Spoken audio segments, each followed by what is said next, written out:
이재명 대표님은 올해는 많이 힘들 겁니다. 저승길을 넘나드는 해운년이에요. 정치적인 생명이 그만큼 사지에 몰려있다. 이번 선거에 만약에 필패를 한다, 졌다, 그럼 이재명 인생은 없다고 보시면 돼요. 사법적으로 쫓아들어오는 그 음기를 벗어날 수가 없어. 이재명 대표님은 이겨도 힘들고 져도 힘들다. 선거 끝나고 나도 많이 힘들다. 끝나고 나면 국민들한테 시달리는 면도 많을 겁니다. 끝까지 대권 주자로는 나설 겁니다.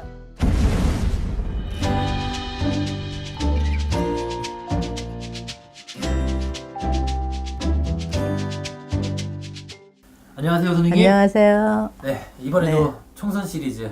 이번에 준비해온 분은 이재명 당대표입니다. 이재명 대표님요? 네, 이재명 대표는 총선 이후에 어떤 운세를 갖고 있을까? 네. 이재명 대표님은 워낙에 그야말로 산전수전 공전전까지 다 겪으신 분이에요.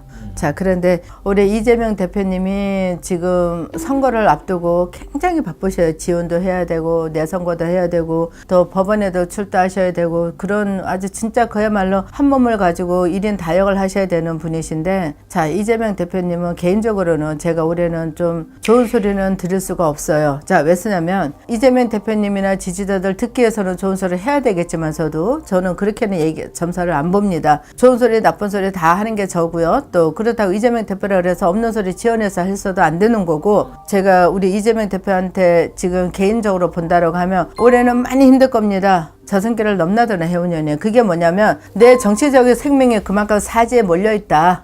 내가 이번 선거에 만약에 필패를 한다, 졌다, 그럼 이재명 인생은 없다고 보시면 돼요.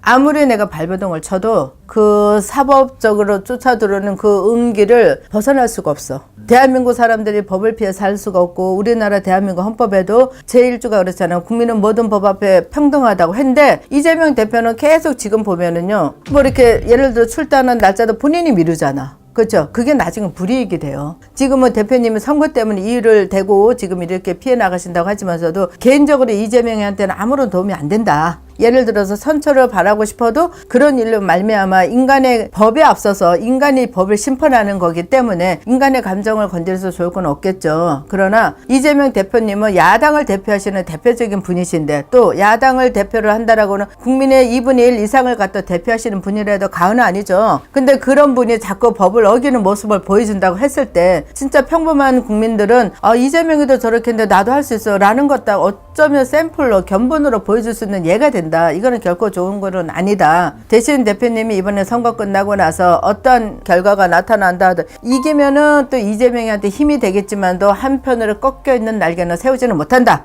분명히 법으로 내가 지은 죄는 분명히 법의 처벌을 받아야 되는 거고, 어떤 밝혀져서 무죄라고 하면 천만다행이고, 만약에 법의 테두리 안에서 내가 잘못한 게 있다면 받아야 되는 것도 맞는 거고, 이재명 대표님은 이겨도 힘들고 져도 힘들다. 그러나 이왕이면 이기면 좋겠다라는 생각을 갖고 열심히 하시겠지만 좌우당간 이재명 대표님은 선거 끝나고 나도 많이 힘들다. 끝나고 나면 국민들한테 시달리는 면도 많을 겁니다. 분명히 말해서. 자, 그런 것도 아마 염두에 두셔야 될 거라고 저는 생각을 해요. 그럼 올해 운으로 봤을 때는 네. 그 이재명 대표의 개인의 운으로 봤을 때는 네. 총선 이후에는 또 어찌됐건 조금 힘들다. 예, 자, 이재명 대표님이 물론 잘하신 것도 있어요.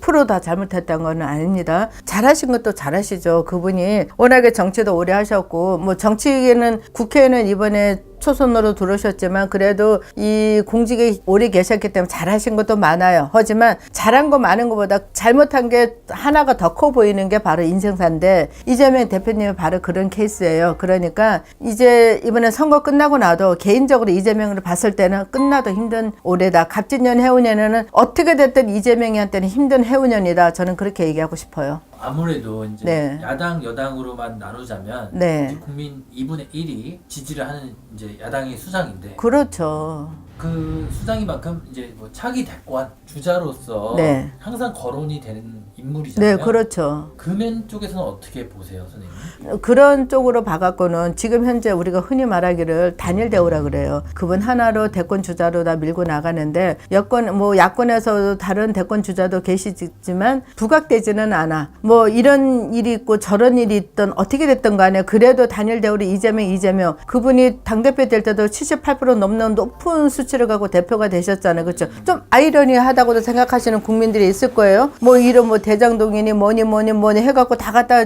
그 사람한테 재능 갖다 씌워놓는데도 불구하고 단일 대우가 되는데 아마 이재명 대표는 끝까지 아마 그 대권 주자로는 나설 겁니다. 당신이 진짜로 진짜 어떤 일에 의해서 교도소 가기 전까지가 아니다라고 하면 내가 예컨대 이 자리에 앉아 보건데 우리 이재명 대표님께서는 분명히 야당 대표로 대권 주자로 제일 선두에 제일 먼저 나오실 거고 국민들도 또 그렇게 지지를 할 거라고 저는 믿고 있어요.